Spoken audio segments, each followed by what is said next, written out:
बात उस समय की है जब भारत अंतरिक्ष विज्ञान में दुनिया से बहुत पीछे था। दुनिया के बड़े बड़े देश चांद और अंतरिक्ष की बातें कर रहे थे और भारत अभी अपने पहले कदम रखने की कोशिश कर रहा था। देश के पास पैसा कम था, टेक्नोलॉजी कम थी। विदेशी देशों ने अपनी आधुनिक टेक्नोलॉजी पर ताले लगा दिए थे। वो नहीं चाह रहे थे कि भारत इतनी जल्दी आत्मनिर्भर बने। हर तरफ एक ही सवाल था, क्या भारत सच में अंतरिक्ष की दौड़ में टिक पाएगा? उस समय एक इंसान हर सुबह एक सपना लेकर के उठता था। उसे पता था अगर ये सपना टूट गया तो सिर्फ उसका सपना नहीं टूटेगा, पूरे देश का विश्वास टूट जाएगा। वो दिन रात वैज्ञानिकों के साथ बैठता, छोटी छोटी गलतियों पर घंटों तक चर्चा करता, कभी ब्लूप्रिंट बदलता, कभी कैलकुलेशंस दोबारा करवाता, कभी पूरी टीम के साथ देर रात तक लैब में बैठा रहता। लेकिन विज्ञान अब भावनाओं से नहीं चलता। विज्ञान सिर्फ परिणाम देखता है। और फिर वो दिन आया जिसका वर्षों से इंतजार था। पूरा देश उम्मीद लगाए हुए बैठा था। रॉकेट लॉन्च हुआ, कुछ सेकंड तो सब कुछ ठीक चला, फिर अचानक से मिशन असफल हो गया। जो सपना आसमान छूने निकला था वो धरती पर वापस लौट आया। अखबारों की सुर्खियां तैयार थी,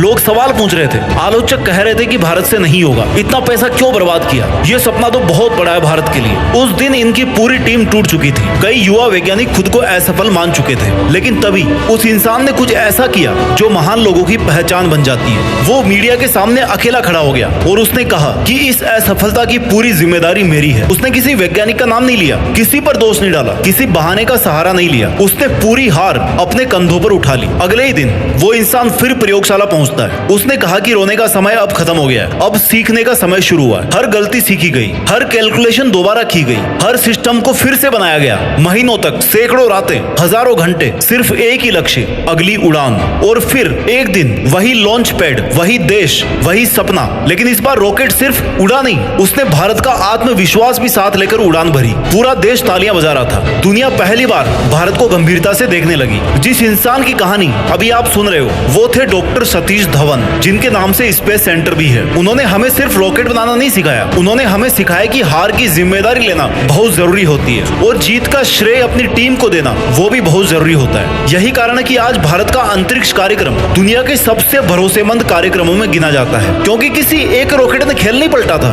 एक इंसान की सोच ने खेल पलटा था। अब दूसरी कहानी सुनते हैं। एक ऐसा लड़का जो बचपन से हर चीज को अलग नजर से देखता था। जब दूसरे बच्चे सिर्फ पेड़ देखते थे तो वो सोचता था कि क्या पेड़ महसूस भी करते होंगे। जब दूसरे लोग ये कहते थे कि ये इम्पॉसिबल है, तब वो पूछता था कि ये भाई किसने डिसाइड किया कि इम्पॉसिबल है। लेकिन सवाल पूछना आसान होता है और सवाल का उत्तर बनाना बहुत मुश्किल। उस समय भारत अंग्रेजों का गुलाम था। भारतीय वैज्ञानिकों को बराबरी का सम्मान नहीं मिलता था। विदेशी वैज्ञानिकों को बेहतरीन सैलरी मिलती थी और भारतीयों को बहुत कम मिलती थी। जो विदेशी लेबोरेटरीज थी वो तो मॉडर्न थी, लेकिन इंडिया में लिमिटेड रिसोर्सेज के साथ में साइंटिस्ट को काम करना पड़ता था। उस बंदे ने तय कर लिया कि अगर मुझे दुनिया जैसी लेबोरेटरी नहीं मिलेगी तो मैं अपनी लैब खुद बना लूंगा। उसने अपने कई डिवाइसेस खुद बनाए। वो घंटों तक, दिनों तक, महीनों तक एक ही प्रयोग को दोहराता रहता। कई लोग उसका मजाक उड़ाते, कहते कि भाई समय बर्बाद कर रहे हो, इससे कुछ नहीं होने वाला। लेकिन उसे दुनिया की हंसी से ज्यादा अपने सवालों पर भरोसा था। एक दिन उसने दुनिया के सामने एक एक्सपेरिमेंट किया। उसने दिखाया कि पौधे भी, जो प्लांट्स है, वो भी बाहरी परिस्थितियों पर रिएक्शन देते हैं, प्रतिक्रिया देते हैं। उनमें भी संवेदनाएं होती है, इमोशंस होते हैं। ये सुनकर कई वैज्ञानिकों ने विश्वास ही नहीं किया। उन्होंने कहा कि भाई ये पॉसिबल नहीं है। लेकिन विज्ञान तर्क से हारता है, जिद से नहीं हारता। उसने फिर एक्सपेरिमेंट किया, फिर किया। हर बार जो प्रूफ था वो पहले से मजबूत होता गया और धीरे धीरे दुनिया को स्वीकार करना पड़ा कि ये इंडियन साइंटिस्ट सही है, जिसे कभी गंभीरता से लिया ही नहीं गया था। आज उसकी खोज विज्ञान की किताबों का एक हिस्सा बन चुकी है और उस महान इंसान का नाम था डॉक्टर जगदीश चंद्र बोस। उन्होंने हमें एक चीज सिखाई, अगर दुनिया तुम्हें गलत कह रही है तो तुरंत हार मत मानो। पहले ये देखो कि क्या तुम्हारे पास में सच के प्रमाण है, क्या तुम्हारे पास में प्रूफ है। अगर है तो समय तुम्हारे पक्ष में काम करेगा। उन्होंने केवल पौधों पर रिसर्च नहीं किया, उन्होंने भारत को यह भी विश्वास दिलाया कि जो इंडियन ब्रेन है वो किसी से कम नहीं है। उन्होंने प्रूफ किया कि जो बड़े बड़े इन्वेंशन है, बड़ी बड़ी जो डिस्कवरी है, वो बड़ी लैब्स में नहीं होती, वो बड़े विश्वास से जन्म लेती है, बड़े बिलीफ से जन्म लेती है। अब तीसरी कहानी सुनते हैं। एक छोटा सा गांव, मिट्टी के रास्ते, साधारण परिवार, ना कोई आलीशान स्कूल और ना ही कोई अमीर घर, ना कोई ऐसी पहचान जिसे देखकर दुनिया कहे कि ये लड़का बहुत आगे चला जाएगा। लेकिन अक्सर इतिहास की सबसे बड़ी कहानियां सबसे साधारण घरों से ही शुरू होती है। वो लड़का पढ़ाई में अच्छा था, लेकिन परिस्थितियां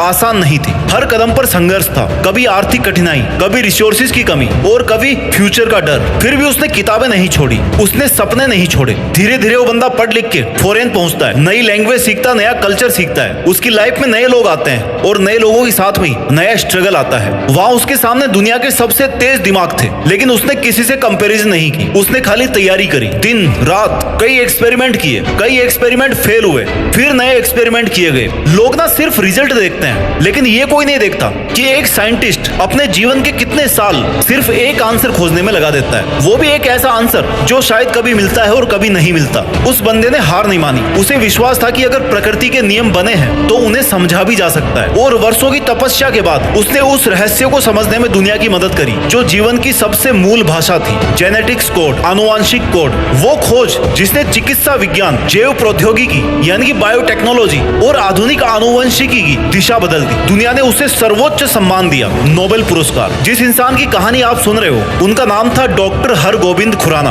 उन्होंने हमें यह नहीं सिखाया कि गांव से निकलना कितना मुश्किल है, उन्होंने हमें यह सिखाया कि अगर तुम्हारे सपने तुम्हारे गांव से बड़े हैं तो एक दिन पूरी दुनिया तुम्हारा पता पूछती है। अब जरा एक बार रुक करके सोचो, 3 कहानियां, 3 अलग अलग लोग, 3 अलग अलग फील्ड, लेकिन एक समानता। इनमें से किसी ने भी आसान रास्ता नहीं चुना, किसी को भी सम्मान पहले नहीं मिला, किसी को सफलता पहले नहीं मिली, किसी को भी दुनिया का भरोसा पहले नहीं मिला। सबसे पहले उनको मिला संघर्ष, और फिर मिली उनको नाकामी, और उसके बाद उनको मिला फिर मजाक, और उसके बाद में उनको वो चीज मिली जो आज आप में से हर कोई बंदा चाहता है लेकिन उसके लिए मेहनत नहीं करता। उसके बाद उनको मिला इतिहास, इतिहास में उनका नाम। याद रखना, जब रॉकेट लॉन्च पैड पर खड़ा होता है तो बाहर से देखने वाले को सिर्फ एक मशीन दिखाई देती है, लेकिन उसके अंदर हजारों वैज्ञानिकों की रातें जल रही होती है, हजारों असफल प्रयोग, लाखों कैलकुलेशंस और करोड़ों उम्मीदें फ्यूल बनकर के भरी होती है। ठीक वैसे ही जैसे आज तुम्हें सिर्फ एक साधारण इंसान लोग समझ रहे हैं, उन्हें नहीं पता कि तुम्हारे अंदर भी एक रॉकेट तैयार हो रहा है, बस उसे सही समय पर उड़ान भरनी है। रॉकेट की सबसे कठिन लड़ाई अंतरिक्ष में नहीं होती,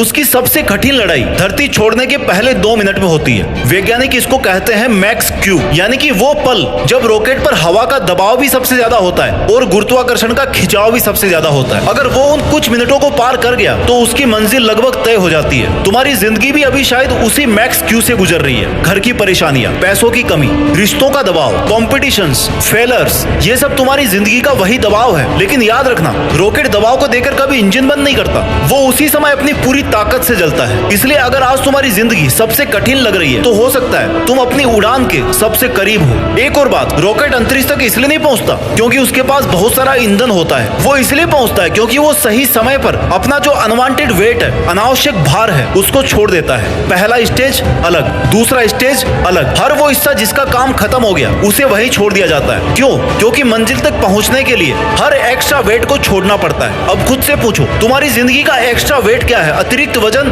अतिरिक्त भार तुम्हारे ऊपर क्या है? वो डर जो 5 साल पहले किसी की बात से पैदा हुआ था तुम्हारे अंदर, वो असफलता जो आज भी तुम्हें कोशिश नहीं करने देती, वो दोस्त जो हर सपने का मजाक उड़ाता है, या फिर वो मोबाइल जो तुम्हारे भविष्य से ज्यादा तुम्हारा वर्तमान खा रहा है। अगर रॉकेट अपने पुराने हिस्सों को पकड़कर रखता है तो वो कभी अंतरिक्ष तक नहीं पहुंच सकता। अगर तुम अपने वही पुराने डर, पुरानी आदतें और पुराने बहानों को पकड़कर रखोगे तो तुम्हारी मंजिल भी सिर्फ एक सपना बन करके रह जाएगी। वैज्ञानिक एक और चीज जानते हैं, रॉकेट उड़ते समय हर सेकंड अपनी दिशा सुधारता है। कोई भी मिशन एक सीधी रेखा में पूरा नहीं होता, कभी थोड़ा दाएं कभी थोड़ा बाएं, लेकिन हर बार सिस्टम तुरंत सुधार करता है। इनफैक्ट उसमें एक जायरोस्कोप होता है जो उसकी डायरेक्शन को ऑब्जर्व करता है और उसके रास्ते में सुधार करता है। यही कारण है कि हजारों किलोमीटर दूर मौजूद लक्ष्य भी आखिरकार स्पेस में जाने वाला रॉकेट हासिल कर ही लेता है। तुम्हारी जिंदगी भी ऐसी ही है। अगर आज तुम रास्ते से भटक गए हो तो इसका मतलब ये नहीं कि सफर खत्म हो गया, बस दिशा सुधारनी है। हर दिन एक छोटी सी जीत, एक नया अध्याय, 1 घंटा अतिरिक्त पढ़ाई, एक थोड़ा सा हार्ड वर्कआउट सेशन, एक नई स्किल, यही छोटे छोटे सुधार एक दिन तुम्हें वहां पहुंचा देंगे जहां आज तुम सिर्फ कल्पना कर रहे हो। और सुनो,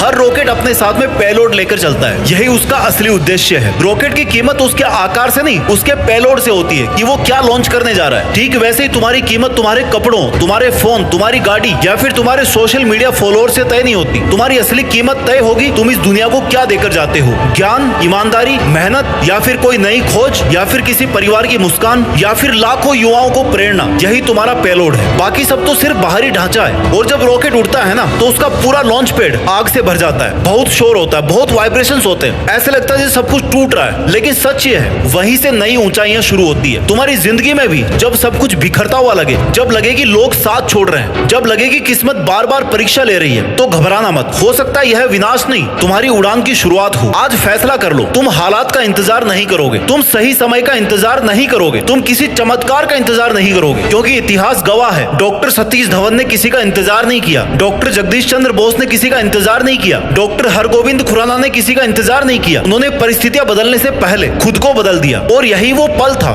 जब खेल इनकी तरफ मुड़ना शुरू हुआ, खेल पलटने लगा। इसलिए आज अपने डर से एक कदम आगे बढ़ो, अपने लक्ष्य के लिए एक घंटा और दो, अपने सपनों के लिए एक बहाना कम बनाओ और हर सुबह खुद से सिर्फ एक बात कहना, मैं हारने नहीं आया हूँ, मैं रुकने नहीं आया हूँ, मैं दुनिया से लड़ने भी नहीं आया हूँ, मैं अपनी सीमाओं को तोड़ने आया हूँ। क्योंकि जिस दिन इंसान अपनी सीमाएं तोड़ देता है उसी दिन किस्मत अपनी सीमाएं खो देती है और उसी दिन लोग सिर्फ तुम्हारी जीत नहीं देखते, वो कहते हैं कि सच में इस बंदे ने खेल पलट दिया। अपना ख्याल रखिए और आगे बढ़ते रहिए और मेहनत के दम पर कुछ इतना बड़ा कीजिए कि देश में अपना ही नहीं बल्कि दुनिया में देश का नाम रोशन हो जाए। जय हिंद, वंदे मातरम।